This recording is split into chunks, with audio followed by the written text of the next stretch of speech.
기자 위만조선.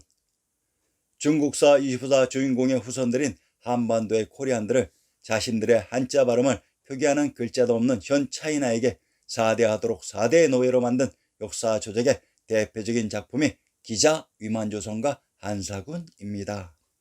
조선의 의미. 조선은 나라의 이름이 아닙니다.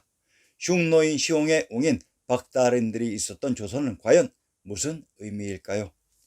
조선이란 박토의 선인 불토 혹은 부추의 선인, 즉 조선은 켜센인 센터, 전토를 표기하는 발음부호 혹은 이두식 표현입니다. 저센센님 즉 선인 즉 처서와 선인들을 의미하는 말입니다. 선인이란 밝은 해탈인입니다. 조선은 결코 나라의 이름이 아닙니다.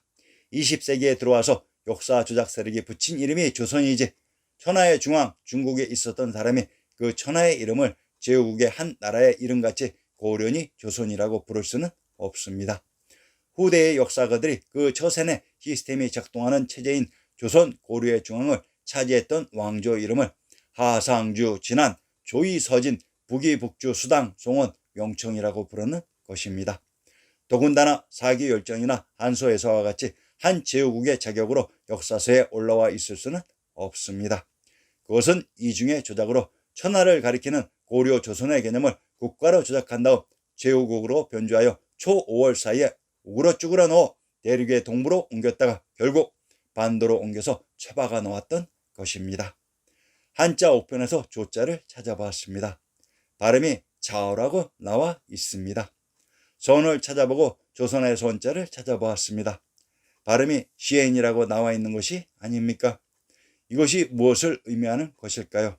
선 혹은 선이라는 한자는 션 혹은 센이라는 음의 음차시 한자라는 말이 아닌가요? 조선의 본 발음 처센을 차용해 이와 유사한 발음 방식인 자오시엔으로 강의자전을 변조시킨 것도 알 수 있습니다.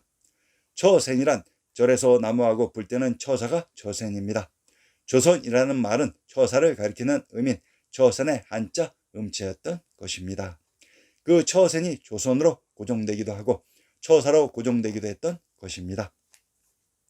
그러면 센님의 뜻은 무엇일까요? 집안이나 마을에서 바른말 잘하고 세력가로부터 잔민들을 보호해주는 의사나 지사 같은 분으로 사람들의 존경을 받는 사람을 부르는 말입니다.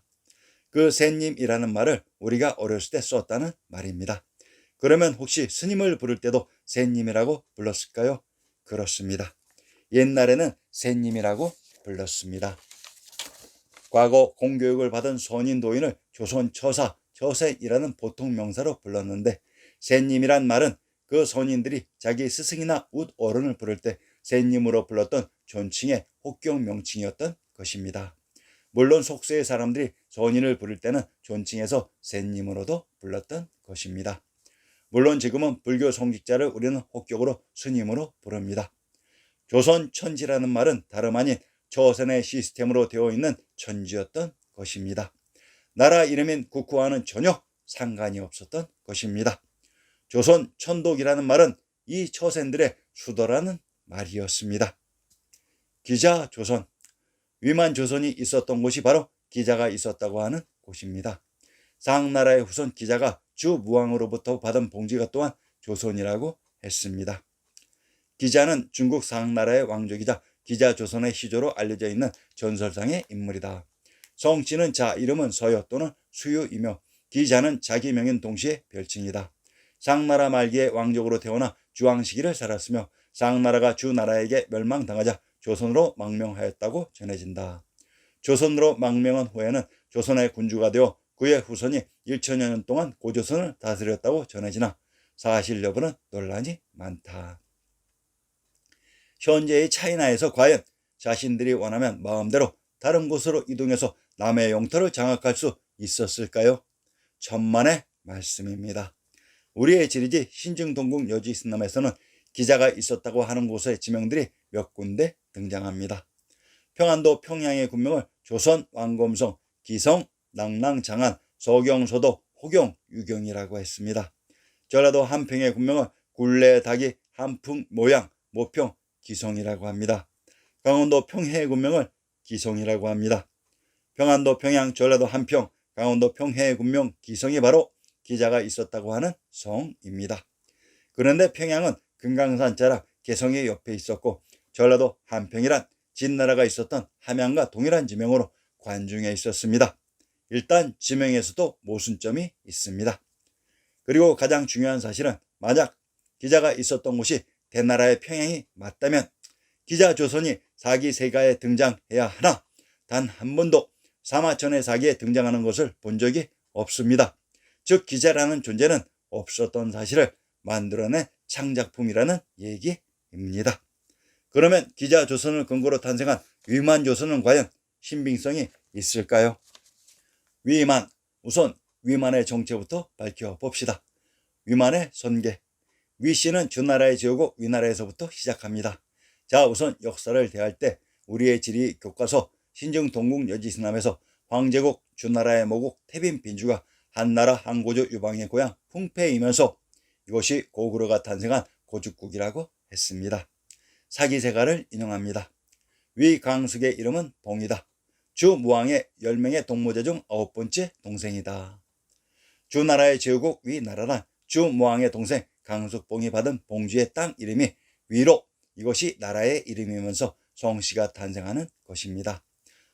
우선 위만 조선의 위만은 현 성씨의 본관도 없는 차이나가 아닌 우리 역사 속의 우리의 선조입니다. 무엇이 문제란 말입니까? 위만의 정체. 위만은 중국 춘추전국 시대 연나라 사람으로 고조선에 망명하여 준왕을 쫓아내고 왕위를 차지한 사람이다. 위만은 전국시대 연나라의 영역에 살던 사람이다. 기원전 195년경에 전한의 연왕 노관이 모반하여 흉노로 망명할 무렵에 위만은 1000명의 무리를 이끌고 고조선으로 망명하였다. 이것이 바로 역사 조작의 교묘한 트릭, 즉 눈속임이라는 것입니다. 한고조 유방은 진나라가 멸망시킨 주 한조위 연제초의 제후국 연합인 흉노에게 밀려 가진 화친을 맺었으며 한무제 유철의 이전까지는 중원의 대부분의 땅을 흉노에게 빼앗긴 상태였습니다. 연나라는 관중인 한양에 있었던 나라라고 했습니다. 전한의 연나라란 한나라의 봉지를 받은 신하였는데 연왕 노관이 모반하여 망명한 흉노가 바로 중원의 흉노가 자리를 잡고 있었던 곳이었습니다. 즉 흉노가 조선입니다. 이것이 일타쌍피로 돌 하나에 차이나 북부와 한반도의 역사를 채워버리는 것입니다. 위만은 준왕에게 서쪽의 변병이 되기를 청하였고 준왕은 위만을 박사로 삼아 백인의 땅을 주고 서쪽 변방을 지키게 하였다. 위만은 변방을 지키면서 연에 망명한 무리들을 규합하여 세력을 키웠으며 기원전 194년 무렵에 수도인 왕검성을 공격하여 준왕을 쫓아내고 스스로 왕이 되었다. 위만은 형식적으로 한나라의 외신이 되어 그 대가로 병력과 재물을 얻었다. 이를 바탕으로 진봉과 임든 등 주변의 작은 나라들을 침략하여 복속시켜 수천리의 영토를 가지게 되었다. 이후의 생애는 알려져 있지 않다. 위만의 박사란 박땅을 봉지로 받은 것입니다. 박땅이란 관중안의 땅을 박터인 알터, 알땅이라고 했습니다. 이곳 만중산의 중심이 봉황이 회를 치는 봉상이라고 했으며 알터, 알땅을 오르도스라고 합니다. 자, 그러면 흉노의 두만선호를 살펴봅시다. 두만선호는 흉노의 손으로서 역사에 처음 등장한 사람이다. 진나라의 진시황은 만리장성을 쌓고 목념의 북방소비를 맡겨 흉노에 대비하게 하였다. 이후 진시황이 죽고 목념도 권력 다툼의 와중에서 죽게 되자 흉노의 지도자 두만선호는 오르도스 지역을 회복하고 다시 이 일대를 누비게 된다. 두만선호가 회복한 오르도스가 알터인 박토라고 했습니다. 고조선의 준왕이 위만에게 준 박사가 흉노의 두만선호가 회복한 오르도스입니다. 자, 그러면 고조선이 흉노라는 것입니다. 그래서 대다수의 역사학자들은 흉노가 있었다고 조작된 동북 삼성과 차이나 북부에서 고조선을 찾고 있는 평생 헛수고를 하고 있는 것입니다. 조작된 역사를 복원하는 것이 아닌 조작된 역사를 옹호하고 보완해주는 아주 이상한 짓거리를 하고 있는 것입니다. 한나라와의 전쟁. 기원전 202년 한고조 유방은 진나라 붕괴 이후 혼란스럽던 중국을 통일하였다. 고조 유방은 흉노를 견제하기 위해 측근인 한왕신을 북방에 배치하고 흉노토벌을 명한다. 하지만 한왕신은 흉노토벌이 어렵다 생각하여 화평을 시도했고 이후 고조가 이를 책망하자 흉노로 투항해 버렸다. 한왕신이 투항하자 묵돌은 그의 인도를 받아 대의 땅을 공격해 들어갔고 현재의 산소성 동쪽의 평성에 이르렀다. 그러면 흉노가 공격한 대지역을 살펴봅시다. 고려 왕건의 상계를 인용합니다.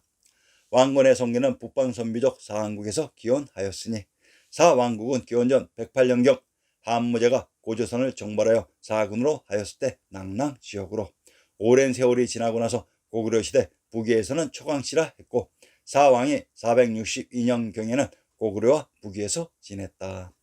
초강씨는 대를 대동이라고 하며 대와 무천지역을 통치하였으며 태화 때 왕시성으로 개성하였다라고 중화송시 통소에 쓰여 있다. 대지역이 바로 대동의 평양입니다. 흉노가 점령한 대지역이 대동의 평양이라고 합니다. 조작된 역사의 진실을 밝히는 가장 현명한 방법은 그들 역사를 조작한 그들의 의도대로 움직이는 바보가 되어서는 안 됩니다. 그들의 머리 꼭대기에서 그들의 의도를 간파하고 역으로 역사의 진실만을 낚시질하면 됩니다. 어렵지만 간단하기도 합니다. 어떠한 경우에는 단 하루 만에 천하사를 깨우치실 수도 있지만 그러나 어떠한 경우에는 100년이 지나도 감히 감도 잡을 수도 없습니다. 그 모든 것은 여러분들 개개인의 스스로의 마음가짐에 달려 있습니다.